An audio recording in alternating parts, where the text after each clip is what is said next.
I was a missing child from the age of 13 for over 3.5 years.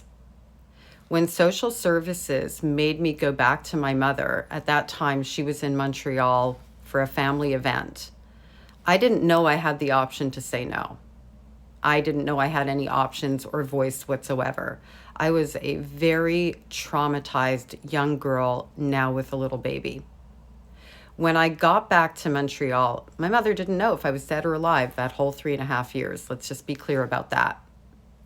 When I got back to Montreal, she embraces me. I love you. I missed you. Don't ever do this to the family again. That was the tone. And I was shell-shocked. So shell-shocked that, in fact, when I was given the choice initially to stay in Montreal at my aunt's house where I would have been safe and cared for and gotten the psychological support that I needed, or go back to Miami, I very quietly voiced wanting to stay in Montreal to my aunt. And then when push came to shove, I caved because I was still that terrified little girl of my mother. We go back to Miami. There's no audience. Now my mother could give a crap whether I'm dead or alive. In fact, I have created something for her that she didn't want. I have created now that she would no longer be the mother of a missing child, which she really enjoyed. Now she would have to step up and actually care for me, or make it look like I didn't want to be cared for.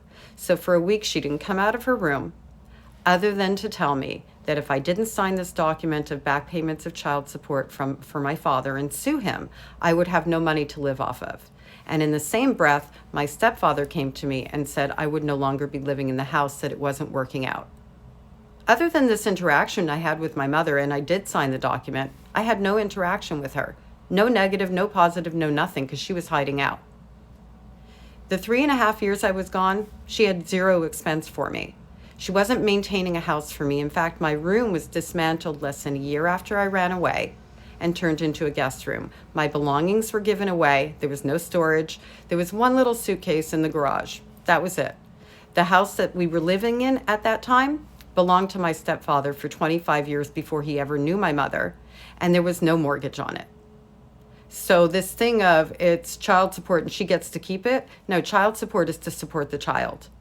And I was 17 years old, and she promised me that money and told me that I had to sign it or I was basically going to starve.